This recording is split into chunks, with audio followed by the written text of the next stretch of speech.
Kisah Nabi Muhammad SAW, wafatnya Khadijah binti Khuwailid. Pada tahun yang sama, Nabi Muhammad SAW kehilangan lagi satu orang penting dalam hidupnya. Ialah sang istri tercinta Khadijah binti Khuwailid. Air mata Rasulullah tidak dapat terbendung manakala Khadijah menutup kedua mata untuk selama-lamanya. Khadijah meninggal dunia di usia 65 tahun. Sejak wahyu pertama turun sampai Nabi Muhammad menampakkan dakwahnya di hadapan kaum Quraisy, Khadijah selalu berada di sisi beliau, menjadi istri solehah sekaligus pendukung nomor satu Nabi di kala suka maupun duka. Sebelum menikah dengan Nabi, Khadijah merupakan saudagar kaya raya di Mekah. 2/3 kekayaan kota Mekah adalah milik Khadijah.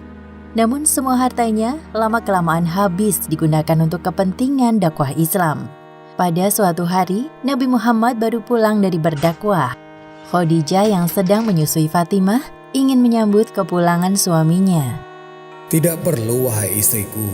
Duduklah saja dan terus susui Fatimah. Kondisi keluarga Nabi Muhammad dan Khadijah sudah tidak lagi sama seperti dulu. Sekarang hidup mereka serba pas-pasan. Kadangkala tidak ada makanan terhidang di meja. Setelah Fatimah kenyang menyusu, Rasulullah mengambilnya dari dekapan Khadijah dan meletakkannya di tempat tidur. Izinkan aku berbaring di pangkuanmu, wahai istriku. Nabi Muhammad merasa tenang ketika dekat dengan Khadijah. Rasa lelah dan letih setelah menghadapi tekanan dan celaan kaum Quraisy seketika hilang. Bagi beliau, Khadijah adalah pelindung, penyelamat dan penyeimbang hari-harinya. Khadijah membelai wajah suaminya dengan lembut. Tanpa terasa air matanya menetes dan membangunkan Nabi yang tertidur pulas. Mengapa engkau menangis, wahai Khadijah? Apa yang engkau menyesal menjadi istriku? Khadijah hanya diam dan mulai terisak-isak. Nabi mengulangi pertanyaannya dengan suara yang lebih pelan dan lembut. Dahulu engkau adalah saudagar wanita yang kaya raya, keturunan bangsawan yang terpandang. Namun sekarang orang-orang banyak yang menghinamu, bahkan menjauhimu. Seluruh kekayaanmu pun telah habis. Penyesalkah engkau bersuamikan aku? Wahai Nabi Allah, sungguh bukan semua hal itu yang aku tangisi. Khadijah mengambil nafas panjang, baru kemudian melanjutkan perkataannya. Memang benar, dahulu aku punya kemuliaan, namun kemuliaan itu telah aku serahkan untuk Allah dan Rasul-Nya. Khadijah mengutarakan wasiatnya kepada Nabi Muhammad. Wahai Nabi, seandainya aku meninggal lebih dulu, sedangkan perjuanganmu ini belum selesai.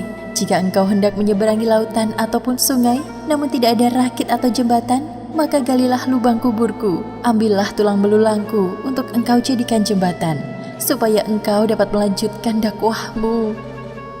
Nabi Muhammad tidak dapat berkata-kata. Beliau sangat tersentuh dengan niat baik istrinya. Selama hidup bersama dengan Khadijah, Nabi menjadi suami yang paling beruntung.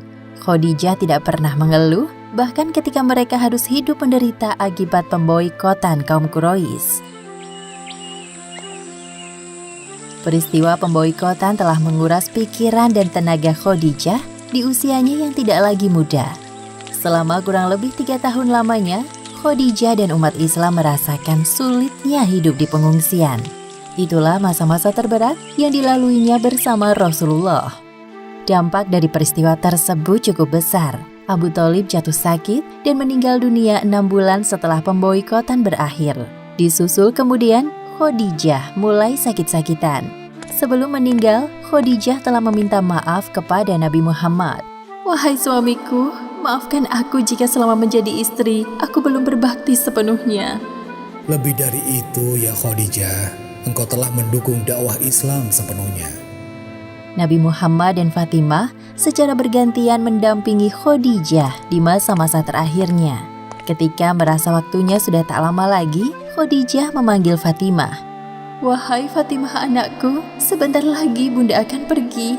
Aku mohon jangan berkata seperti itu. Apa yang Bunda butuhkan akan aku siapkan. Tolong mintakan kepada ayahmu. Bunda malu dan takut memintanya sendiri. Bunda ingin surban milik ayahmu yang biasa digunakan untuk menerima wahyu sebagai kain kafanku kelak.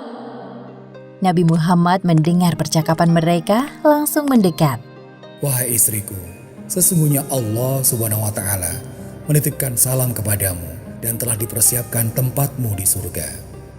Tak lama kemudian, Khadijah menghembuskan nafas terakhirnya. Lalu Nabi mendekap tubuh istrinya dengan perasaan sedih yang teramat sangat.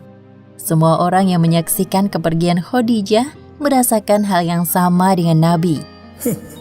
Istriku, secepat inikah kita berpisah di dunia? 25 tahun lamanya telah kita lalui bersama dalam suka maupun duka.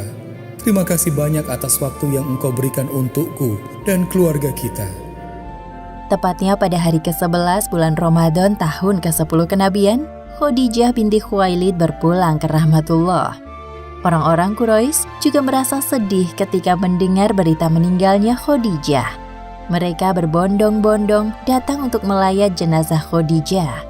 Selama ini, Khadijah dikenal sebagai wanita yang lembut, cerdas, suka membantu, dan tidak pernah menyakiti orang lain. Mari kita doakan Bunda, semoga amal ibadahnya diterima di sisi Allah, Kak.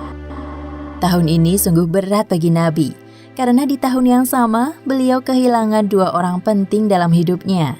Sepeninggal keduanya, Nabi merasa kesempatannya untuk berdakwah semakin kecil. Apalagi jika teringat akan wasiat Khadijah, beliau merasa semakin sedih. Sebagaimana yang disebutkan dalam hadis riwayat Ahmad nomor 24.684. Allah belum pernah menggantikan yang lebih baik darinya. Dirinya telah beriman padaku. Tak kala manusia mengingkariku, dia mempercayaiku ketika orang lain mendustakanku.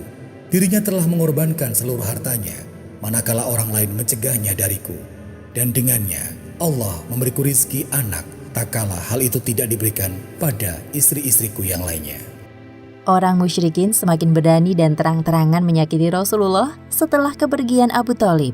Tatkala Nabi melewati sebuah jalan, mereka menghadang dan menaburkan debu ke arah kepala beliau. Sesampainya Nabi di rumah, salah seorang putrinya terkejut melihat kondisi beliau. Astagfirullah, siapa yang melakukan ini padamu, wahai ayah? Jangan menangis anakku, sesungguhnya Allah lah yang akan menolong ayah. Ujian dan cobaan yang datang secara bertubi-tubi membuat Nabi hampir putus asa dalam berdakwah.